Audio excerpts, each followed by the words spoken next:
আসসালামু আলাইকুম। গত ভিডিওতে আমি নেভি ব্লু কালার কাপড়টাতে খুব সুন্দরভাবে গলার কাজ করে দেখিয়েছিলাম।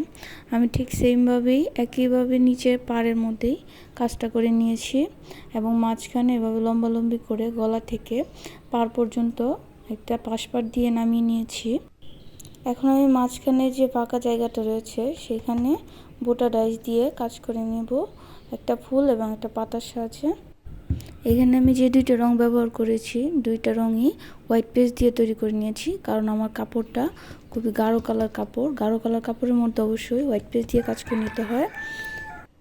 সবসময় মনে রাখবেন, গাঢ় কালার কাপড়ের মধ্যে সবসময় হোয়াইট পেস্ট দিয়ে কাজ করতে হবে এবং হালকা কালার কাপড় আমরা নিউটেক্স দিয়ে কাজ করব, তাহলে রঙটা ফুটে উঠবে। কারণ গাঢ় কালার কাপড়ে হালকা রং দিয়ে কাজ করলে রঙটা ভাসে, কিন্তু গাঢ় কালার কাপড় যদি আমরা গাঢ় রং দিয়ে কাজ করি সেই রঙটা ফুটে উঠবে না এবং সুন্দর লাগবে না। এখন আমি সাইডে যে বাকি জায়গাটা রয়েছে সেখানে বড় ডাইস দিয়ে ছাপ দিয়ে দেব, ছোট ছোট ফুলের ডাইস। এই ডাইসটা দিয়ে ছাপ দিলে এখানে ডিজাইনটা সুন্দর আসবে। আমি এখানে হালকা নীল কালার রঙটা ব্যবহার করছি, এতে রঙটা খুব সুন্দরভাবে ফুটে উঠেছে। কাজ করতে করতে হঠাৎ হঠাৎ ছাপ ভালো আসে না, তখন আমাদের রঙটা পাতলা অথবা ঘন করে নিতে হয়। অনেক সময় রং পাতলা হয়ে গেলে সেটা ঘন করতে আমরা অ্যাপ্রিটন ব্যবহার করি, তাহলে রঙটা একটু ঘন হয়।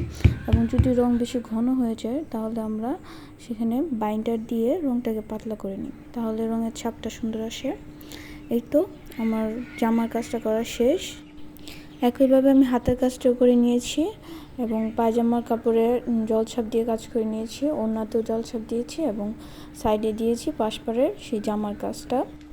আমার জামার কাজটি কেমন হয়েছে অবশ্যই আমাকে কমেন্ট করে জানাবেন। ভালো থাকবেন। আসসালামু আলাইকুম।